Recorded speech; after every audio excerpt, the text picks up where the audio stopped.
The screen of my smartwatch ruthlessly showed 11:11. The gadget delivered my verdict. Oh no, maybe the watch is off this time. I ran out of the house hoping that something could still be done. But in the back of my mind, I knew that the watch was showing the correct time, and nothing could be done about it. Hi, my name is Shelley. You won't believe it, but all my wishes come true. I don't have a magic lamp with a genie in it. I didn't sell my soul to the devil. It has nothing to do with shooting stars either. All I have to do in order for any wish of mine to come true is to say it at 11:11. The first strange coincidence happened about a month ago. I was sitting in the classroom waiting with my classmates for our law teacher. Mr. Waller was often late.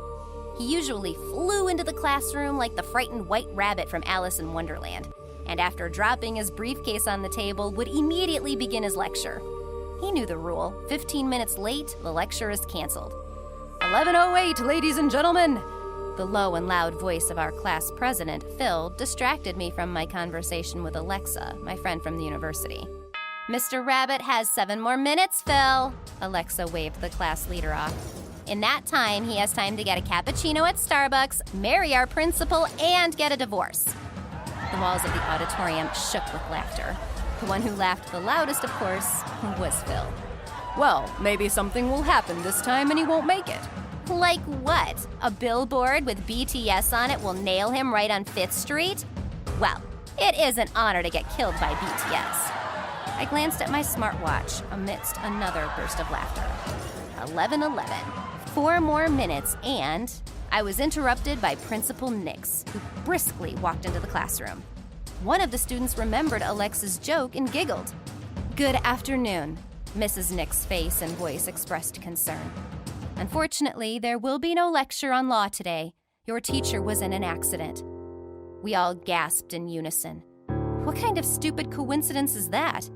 What happened to him? I asked. Is he okay? Luckily, he only got a concussion. The woman took off her glasses and rubbed the bridge of her nose. A billboard fell on his car on the way here. I opened my mouth in surprise and turned to my friend, and she was equally shocked. But the others seemed oblivious to what I had said just a few minutes before. Strange coincidence. Alexa looked at me warily as we left the classroom. A coincidence, no more than that.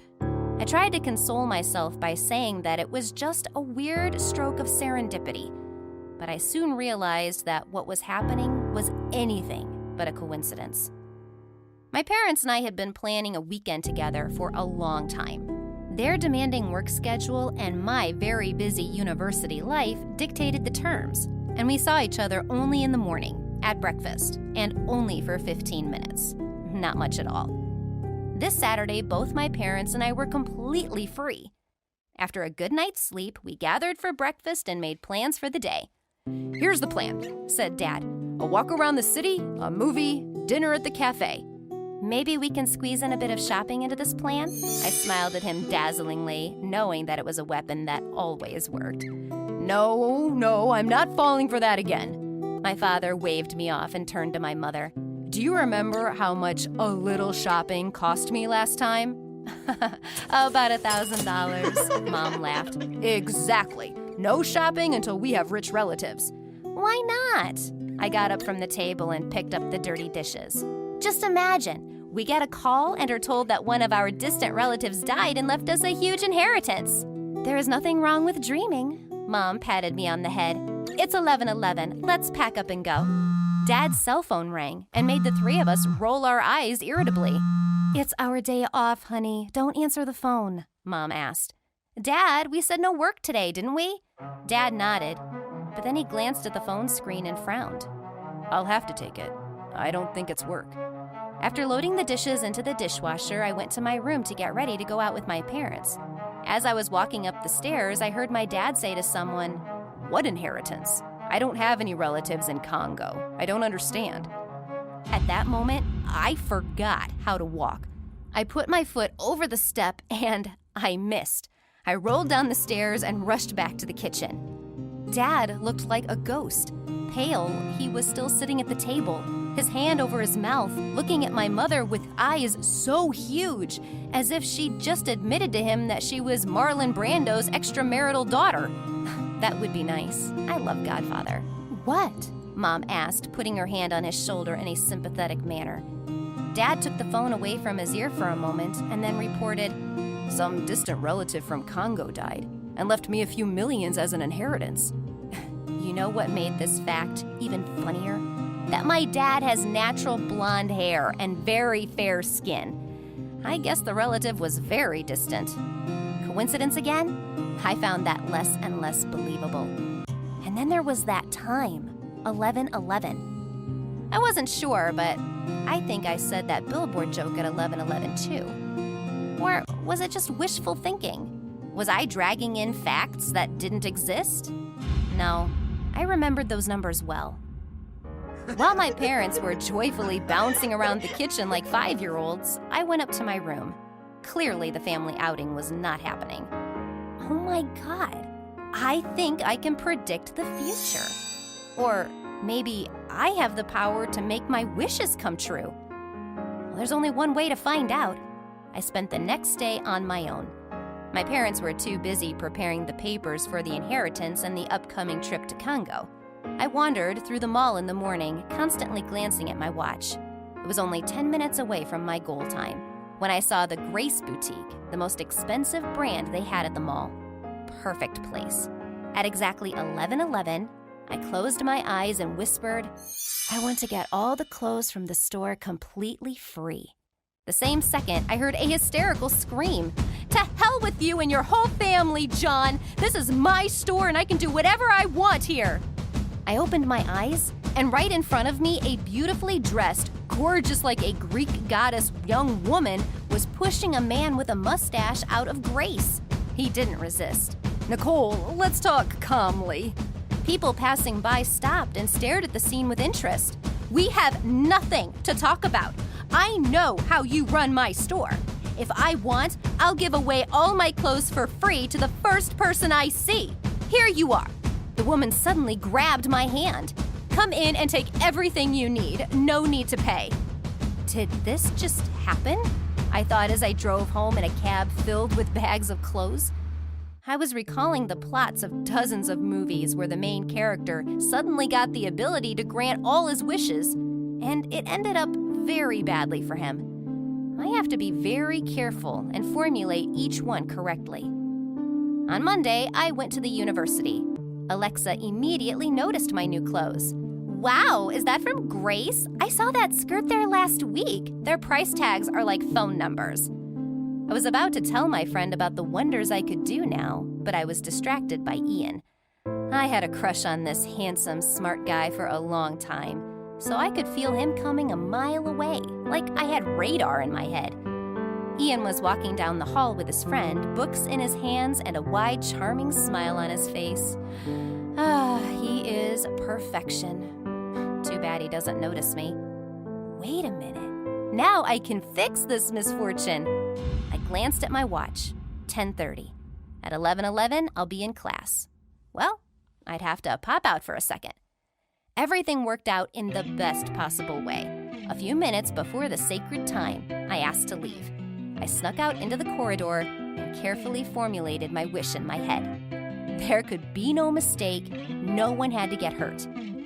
At precisely 11:11, I said, "Ian Hyde loves me." That seemed about right. No buts. Everything is clear. "Shelley?" A familiar voice sent shivers down my spine. I turned to see Ian walking down the hall toward me. He looked both embarrassed and excited at the same time. "Hey, I've been looking everywhere for you." He spoke softly, but his every word echoed down the empty hallway. I kept looking for a reason, but then I realized I could look for one forever. "Shelley, are you seeing someone?" Well... At this crucial moment, I was acting like a complete idiot. "Well, of course you are," the guy said. "A girl that pretty can't be single." "I am single!" I literally yelled it out, unable to control my own vocal cords with all the excitement. Long story short, Ian and I started dating. Whew. I kept waiting for the catch because everything was going so good. I thought I was about to find out that my lover was a serial killer or a fool or a tyrant, that he had 5 other girls in addition to me. But time passed and our relationship remained beautiful. I was always aware of my abilities, and every day, close to 11 a.m., I carefully watched my speech, afraid to say the wrong thing. I tried not to use it too much.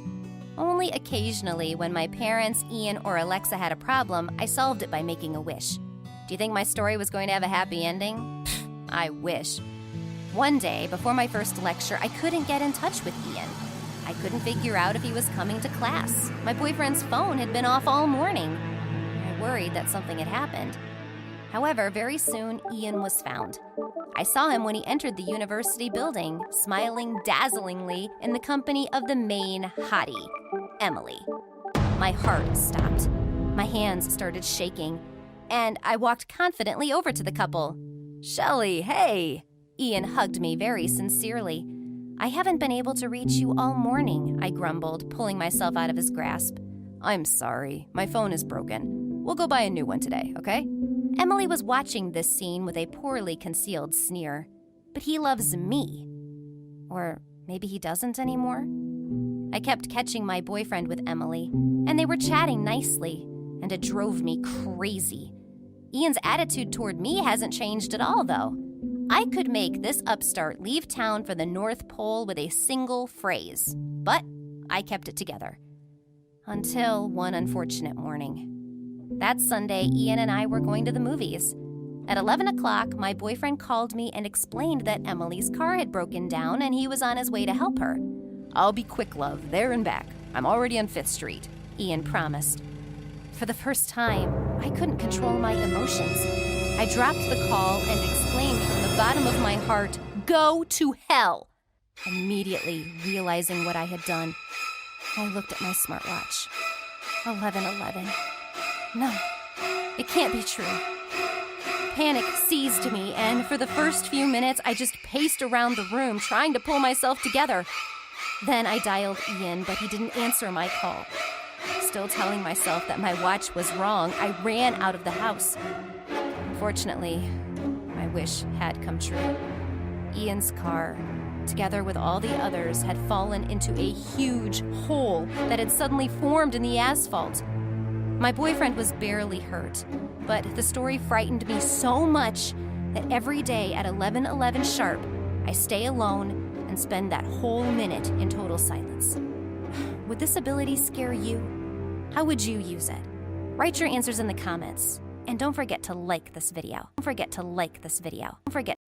I was in the auditorium demonstrating my blueprints to the top-ranking scientists. A sketch of my spacecraft was displayed on the screen, and I told the committee that this machine would be able to go into orbit using its own engines. And I know how to develop them. However, I had to stop halfway through. While I was talking, the science luminaries were whispering and laughing. I was fuming with outrage. What's so funny? It is impossible. Yes, your calculations are good on paper, but in practice, it will not work. Why not? Are you suggesting that we spend another hour explaining the elementary laws of physics? No, it's a waste of time. So are your blueprints. With these words, these smug old men got up and walked out of the classroom. Arrogant jerks! How could they even be on the committee? With anger, I began to tear my blueprints into small pieces, and would certainly have destroyed the result of years of my work if it were not for the voice that came from somewhere in the back of the classroom. Do you really think you can build such an engine? I peered into the audience. In the very last row, there was a man in a military uniform. Yes, I calculated everything, but it takes money and time to implement. That's why I counted so much on this grant. The man stood up, walked across the auditorium, and took from me the scraps on which my creation was flaunting just 5 minutes ago. If you stop tearing up the drawings, I can show them to our committee. If your project is really worthwhile, you'll get 10 times more than some grant. Of course, the offer interested me, and the man himself looked like someone I could trust. I gave him the blueprints. I had nothing left to lose. We agreed to meet tomorrow. Hi, I'm Harper, and today I will tell you how I got to Area 51. The next morning, a Hummer picked me up, even though I didn't give my address when I said goodbye to my new acquaintance. The Colonel waited until I opened the door, entered the house, and got straight to the point. Your project has been approved. Get ready. Where am I going? Since the project has been classified as top secret, you will have to stay at a military base. I was taken aback. But I don't want... what military base? After all, apart from work, I had my own life, albeit lonely and isolated. The Colonel explained that this was the only way I could get my money for my project. Sometimes you have to sacrifice something for a great cause. Reluctantly, I agreed. There might not be another such chance. We drove for a long time, until finally we reached the plane. I asked the Colonel where we were going. To Area 51. Really? But the Colonel didn't answer. I quickly shut my mouth and didn't ask any more questions I wasn't prepared to hear the answer to. In fact, there was nothing secret about Area 51. The government had long ago declared that it belonged to the U.S. Air Force, and it was quite logical that I would develop my secret engine there. I followed the Colonel like a tail, afraid to do, say, or see anything wrong. He showed me where my laboratory was, where my room and canteen were located. Once again, following the Colonel, I saw a long, dark hallway guarded by a sentinel. Colonel Ross, what's in there? It's a good thing you asked. You are not allowed to go in there. I was surprised by his reaction. But after all, it is a military base. What if I pushed a button and started World War III? I chose to go to my office. Every morning, I got up and worked on a project. A team of engineers and I began to assemble a working mock-up of the engine. The Colonel said that soon we would start building the spacecraft itself. This encouraged me a lot, so I hurried to finish, staying late in my office even more often. One day, I finished later than usual. I was so tired that I took a wrong turn on the way to my room. I realized that when I was walking down a long corridor. It finally dawned on me that I had accidentally entered a restricted area. I listened. I could hear footsteps at the other end. It sounded like soldiers walking. I didn't want them to see me wandering around where I wasn't supposed to. There would be serious punishment for that. To avoid them, I hid around the corner. The sound of footsteps intensified as the soldiers approached. But amid the measured, loud footsteps, I heard a strange sound. It was as if someone was speaking in a foreign language. Strangely, it sounded unlike anything I've ever heard on Earth. My curiosity overpowered me, and I cautiously peeked around the corner. I almost cried out in horror. At the end of the corridor by the door stood Colonel Ross, and next to him, two soldiers were holding a strange creature. It was a head taller than them, and its skin was green. Its eyes were very large, and it had no nose. The creature suddenly looked in my direction. It seemed to be looking right into my eyes. I hurried to hide around the corner. I covered my mouth with a shaking palm to keep from screaming in fear. When I cautiously looked out again, there was no one in the corridor. Despite the powerful shock, I managed to find my way to my room. But once there, I couldn't think about anything but what I had just seen. Do aliens really exist? Then the stories about Area 51 are true, too. I saw with my own eyes this tall, humanoid-looking creature. Maybe I imagined it? The next day, the Colonel himself came to my lab. Where were you yesterday? Working. Did you see anything unusual? No. Did something happen? The Colonel didn't answer the question. Instead, he walked over to the spacecraft and gently ran his palm over the hull. When will it be ready? I think a test launch can be arranged as early as tomorrow.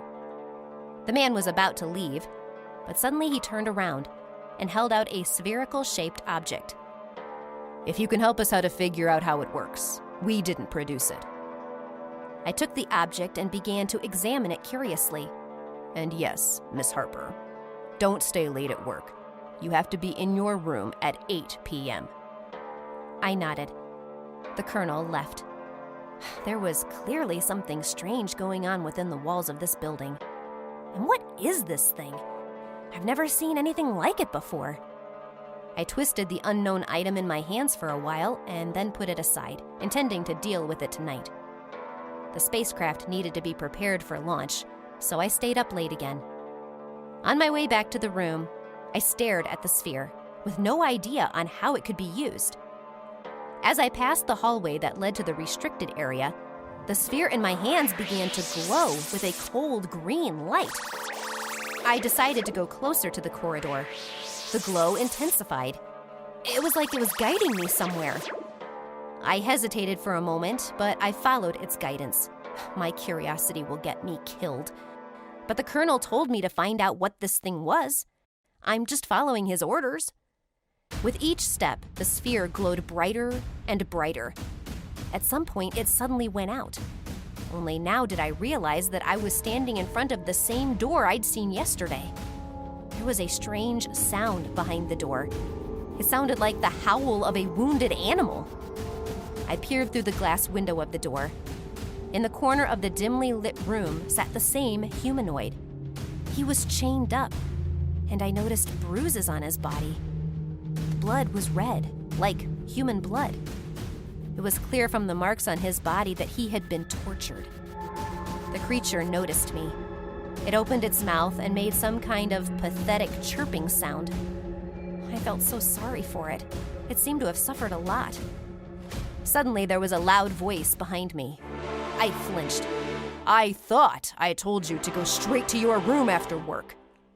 Curiosity overcame fear, so I asked, "Is it an alien?" "Yes, but you won't tell anyone anything."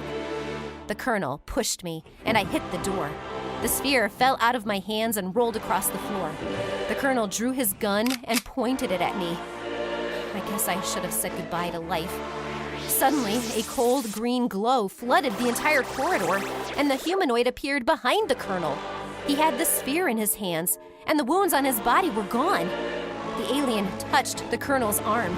The soldier froze in place and couldn't move again, and the humanoid came up to me and helped me up. Though he didn't look like us, you could tell he was scared too. He spread his arms. I wondered what to do, because he couldn't be left here. He would be tortured or just taken apart piece by piece, wanting to make sense of his anatomy. Suddenly, I had an idea. I grabbed his arm and yanked it. He followed me. As we ran down the dark corridor, we heard the colonel scream, "Get them!" The military alarm went off at the base. Damn, now all the military will be looking for us. 2 soldiers stood in our way and pointed their machine guns at us. My new friend activated the sphere again. It lit up the entire corridor in green. The soldiers froze, just as the colonel had earlier. Very handy device, I thought. We were already running up to the lab. The voices of a dozen soldiers could be heard behind us. I opened the huge doors with my key and we ran inside. I pressed the button to close the doors, but they were too damn slow to close. The military was very close. The humanoid stepped forward, holding the sphere in his hands. He raised it above his head, but this time the sphere barely shone, and the soldiers didn't freeze. Now they were running as if in slow motion. The thing seemed to have run out of batteries. Nevertheless, the delay was enough for the gate to close right in front of the soldiers' noses. At least I could get some rest. I showed the alien my spacecraft, but as soon as I opened the apparatus door, the muzzle of a gun pointed at my face. The colonel looked at me and smirked. How did he manage to get in here? Some secret passage for evil colonels? The alien began to squeeze the sphere with all his might, but it was no longer glowing. Is it dead? Gadgets are so unreliable. But how did you get here so quickly? This base is equipped with a network of tunnels, and I know every one of them. Do you realize that what you're about to do is a betrayal of the homeland? Saving my own life means betraying the homeland? The colonel was pointing his gun at the alien, then at me. He is a monster who could threaten the security of our planet. Who knows? Maybe he'll fly away and bring an army here. You tortured him and held him captive. You are the only monster here. To hell with it. The colonel turned the gun from me to the alien. A gunshot was fired. My body began to shake and I could barely stand up. I looked at my hand. It was covering my stomach, bleeding. I shielded my green friend at the last moment. The colonel looked at me. There was horror on his face, and the alien was very angry. He swung his huge green hand and hit the colonel. The colonel flew aside like a feather. My legs buckled, but the alien picked me up and carried me into the spacecraft, then gently strapped me into the seat. Surprisingly, the humanoid knew how to operate an aircraft. They have certainly outpaced us in technology a long time ago. My vision was blurring, and I was getting very cold. The green creature grabbed my hand and squeezed it tightly. Moments later, I heard the roar of the engines starting up and felt a jolt. I passed out.